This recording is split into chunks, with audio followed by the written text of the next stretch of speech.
Hello, welcome to Era Little. This time, I would like to tell you the story of Ares and his friends. The title for this manhwa is Vagrant Soldier Ares, art by Rikum Chel. This manhwa is kinda old, so I don't think you could find them at bookstore.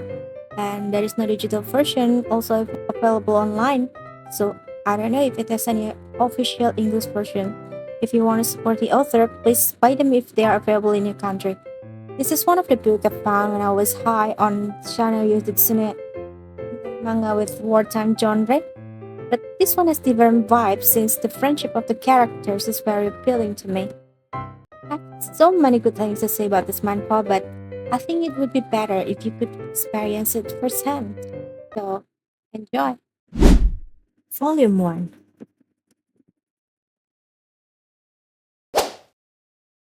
This story took place in a small country named Kronos Kingdom. It was Kronos year 237. Somehow it's been 10 years since peace came to Kronos, despite being surrounded by the neighboring enemies. One day a boy appeared there. The boy's name is Ares. On a bulletin board, Ares found a mercenary recruitment ad. Sometimes later, another guy also found the ad. Both of them think, since I have no money or places to go, might as well go there. That will provide both. After that, Ares went to the restaurant to eat. But when the owner asked if he has money, he bluffed and got kicked out by the owner. He grumbled how the owner is stingy for not giving food for the hungry. But then a bowl of food came. It was a pretty girl offering him food because he saw that he was hungry. The girl asked whether he was going to the temple mercenary. Ares answered yes, and the girl discouraged him by saying, "He's still young and should look for another job." Ares still insists he will go there. If he is afraid of death, he wouldn't even thought of coming there, especially since they offer shelter and food, Are you good at fighting? the girl asked. "I'm as good as the next guy," Ares answered. With that, Ares bid her goodbye and said just ask him if she needed anything, as thanks for giving him food. Sometimes later, when Ares was laying down and enjoying the sun, he heard the previous girl scream. It turns out that there are a bunch of gangsters come to the restaurant to collect rent fee.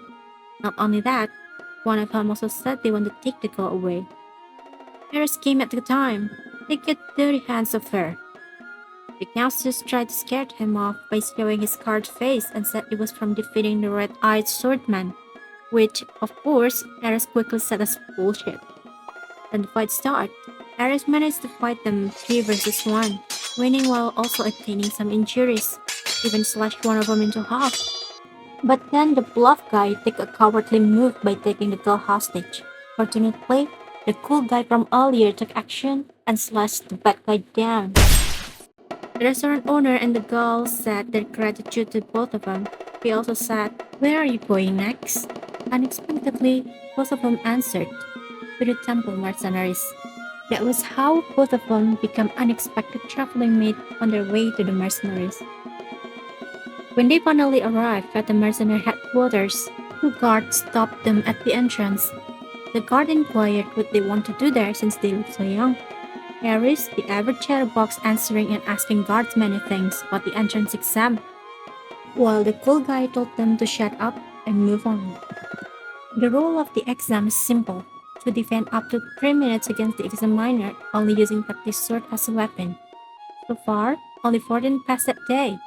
Harris and the cool guy stand in line. Harris took the last turn while saying, "The more skill should come later."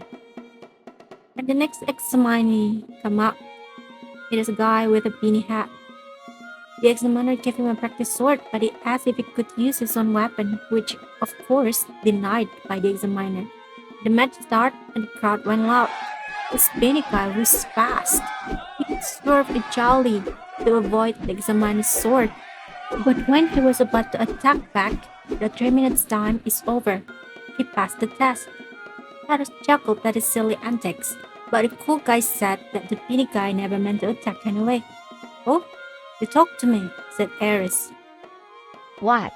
said the cool guy.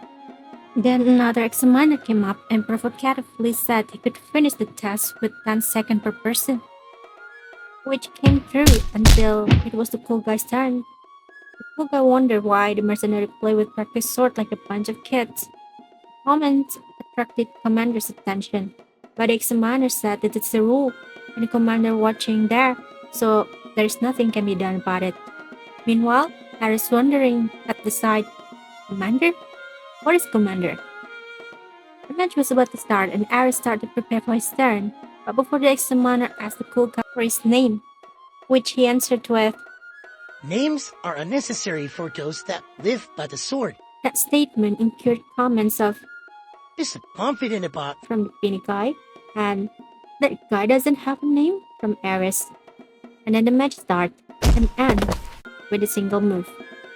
The examiners won KO in an instant. You're an evil last one taken against me. If they could do here, The cool guy said. Then he gave the practice sword to Ares and said, I'll be waiting. So you'd better come. the next examiner came up, but Ares asked him about the trivial things in the mercenary, which annoys him. I'm the last guy here, so can you just pass me without test? Of course not. Too bad, you wouldn't have gotten hurt. But then Ares noticed his shoelace is loose and asked the examiner to wait while he tied it up. But the examiner made his move at the time and hit Ares on the head. What a cheap shot! Did temple mercenaries give tests in this manner? The beanie guy laughed, saying Ares got a hard hat, while the cool guy just smiled. The examiner explained that no enemy will wait for you to attack in war. The examiner said again, You're stepping on a coin. Ares bowed down to search for coin, but the examiner attacked again. Unexpectedly, Ares could predict this by doing backflip. He's not the naive guy to fall for that trick again. The examiner pulled another cheap trick. From his pocket, he threw some sand into Ares' eyes. Ares' hand automatically went to protect his eyes, and the examiner made another move at him. The penny guy said it's over for Ares, but the cool guy said, No. It turns out Ares catch those sand, so he could dodge and counterattack the examiner by kicking him in his face. He even threw away his sword at him, which can be deflected easily by the examiners, but the real attack is the sand, which he threw back at the examiner. As a closer move, Ares kicked him in the nuts. But the task concluded, and those that passed became C-class soldier in the temple mercenaries. Next scene, we saw a line of mercenary caravans walking on the road. Inside one of those caravans lay Ares and the other mercenary soldiers. Ares has just woken up and wondering where they are going to, Jackson Village. his friend said. Why are we heading there? Would you be here without knowing the purpose of our mission? His friend asked, flabbergasted. Ares only said he was resting his eyes when they were explaining. Anyways, where are Mikkel and Baruna? For your information, Mikkel is the cool guy and Baruna is the beanie guy. Ares saw them sleeping on a corner, so he took his place near them to sleep too. His other newly recruited mercenary friend wondered how come the three of them was not afraid on their first mission. Meanwhile, at Jackson Village, we could see a boy standing in front of his parents' tombstone while crying. He felt upset about his fellow villagers who were being coward for not fighting back the thieves who had stolen their belongings and even killing their own. In the village, the men of the villagers and the village head was having a meeting to discuss about the money they need to be given as the bounty for the month. It is their agreement with the band of thieves to provide monthly fees so that they won't attack the village. The boy from earlier was there and accused the man for being cowardly, but in their defense, they were all helpless since even if they fight back, they would still lose.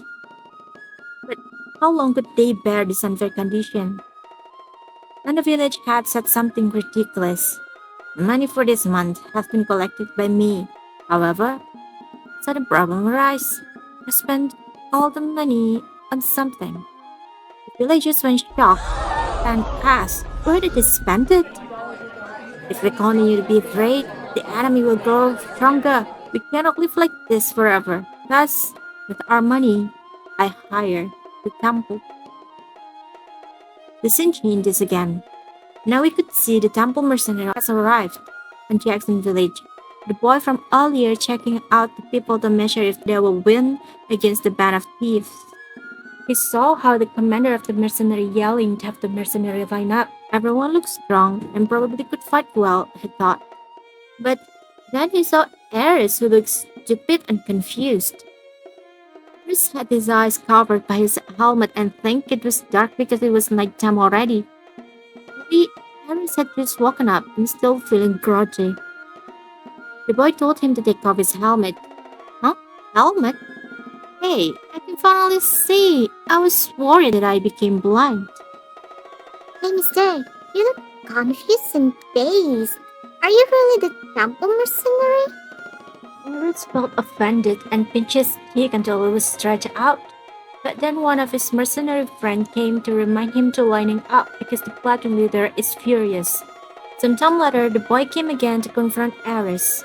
Ares offered to slice a piece of wood mid-air to prove that he really is a competent mercenary. He even did it with his eyes covered. And he did slice the piece of wood in the air, but the wood just didn't get cut. It's still in one piece. Ares even wondered why that happened. Could it be his sword get rusty? The boy accused him for being a Nakashin. Nakashin are people who get the job from the back door.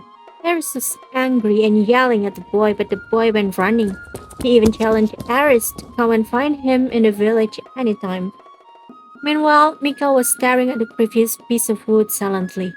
Now we're on the nest of the thieves. The boss said that he wanted to collect twice the amount next month. No objection. Suddenly a man came while bearing the report that an army was around. But the boss said that it has to be a mistake. With a country full of thieves everywhere, an army wouldn't be likely be sent there. He knew because he used to be in the army. Back to the village at night time, the boy from earlier just came home from playing when he kicked a piece of wood. He just realized it was the piece of wood from earlier, and after his kick, that piece of wood scattered into four pieces. His mind went to Ares' figure. Maybe that guy really is. Meanwhile, in a mercenary temporary shelter, Ares teased his friend Gohei for drawing badly. Then the boy came suddenly and said that he has a request. But Ares thought that the boy was there to make fun of him again. He even teased him. If he don't go back, he would tell on his parents.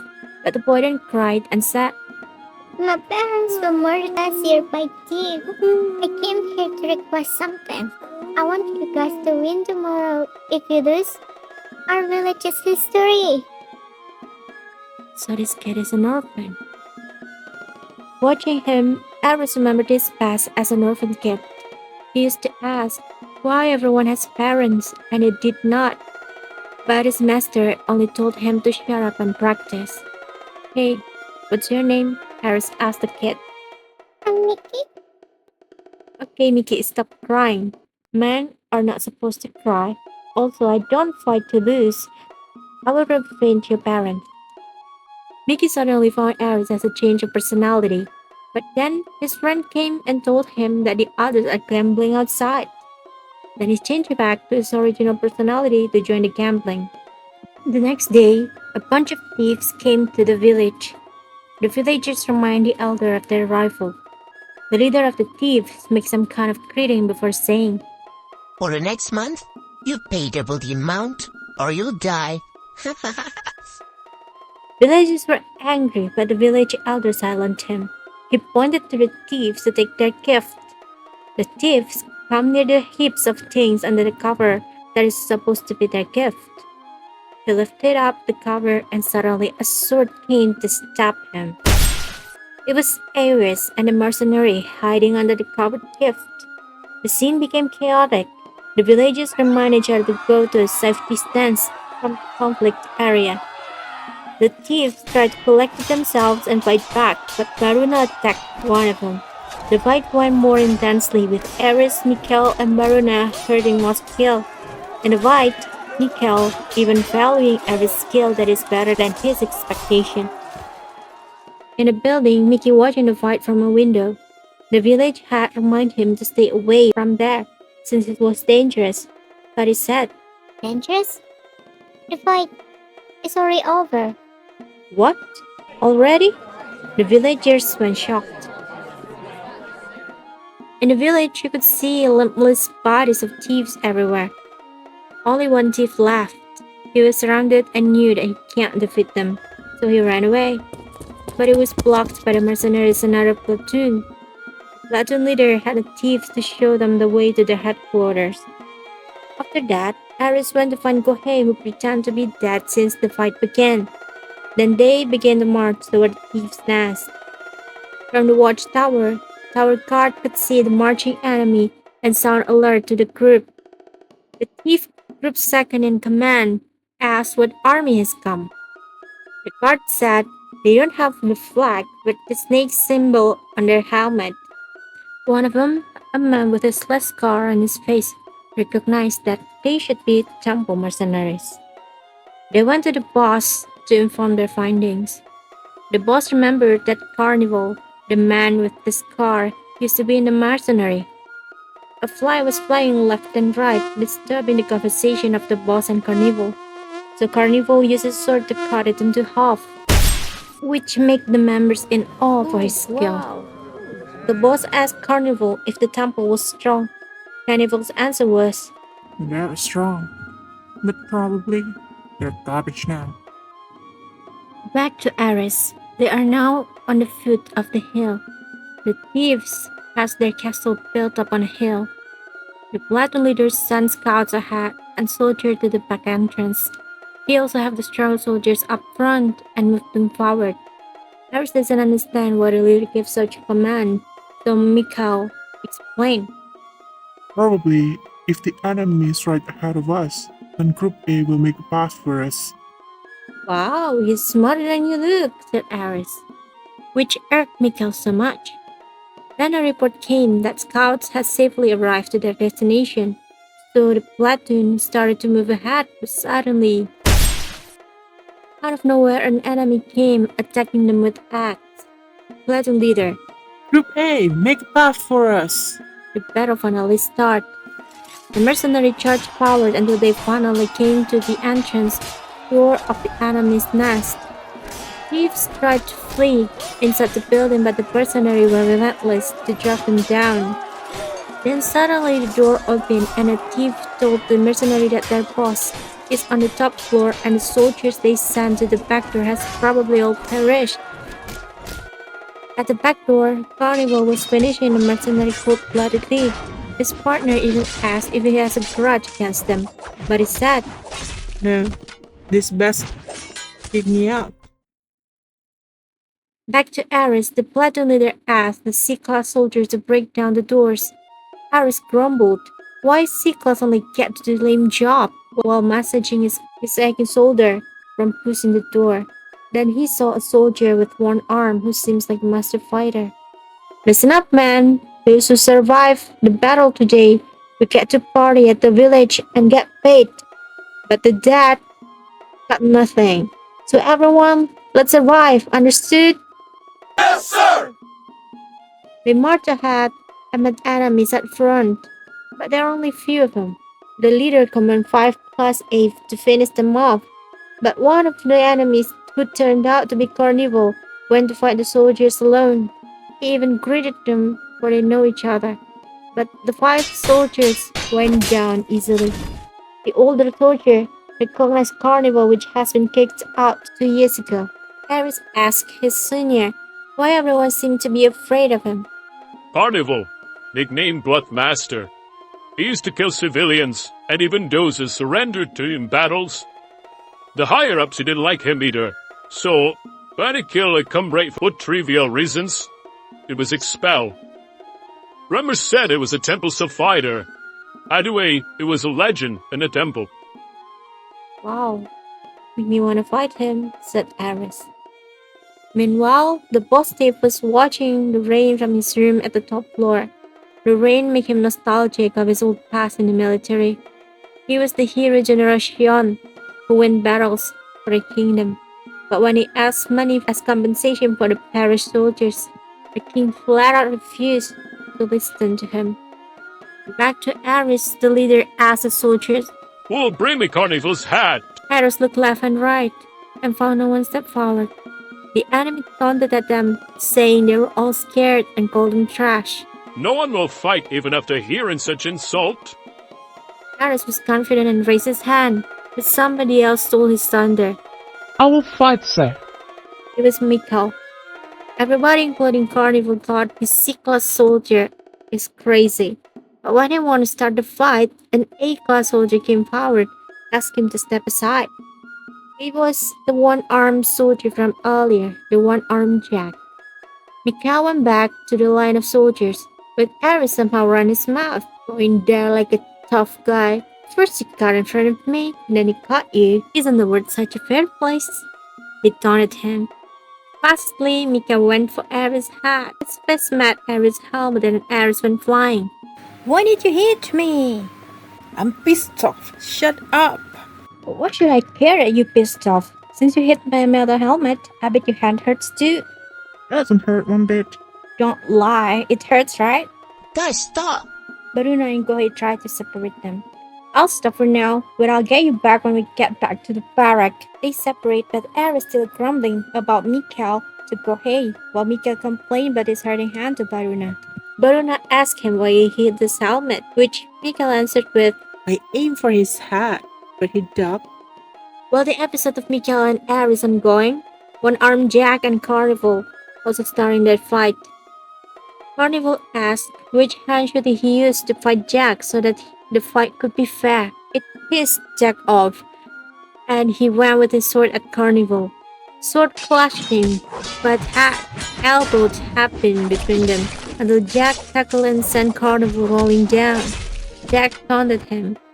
So, the infamous Carnival is nobody special, huh?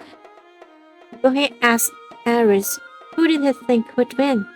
Aris said, the stronger one. The one that got the lift. It's the end of Volume 1. In this volume, we get to know the beginning of Aris' life as soldier. I really like the dynamic of Aris and Mikhail here. With their constant banter, they would slowly becoming friends. What do you think? Just give me idea on what to improve to provide you better watching experience. See you in the next volume.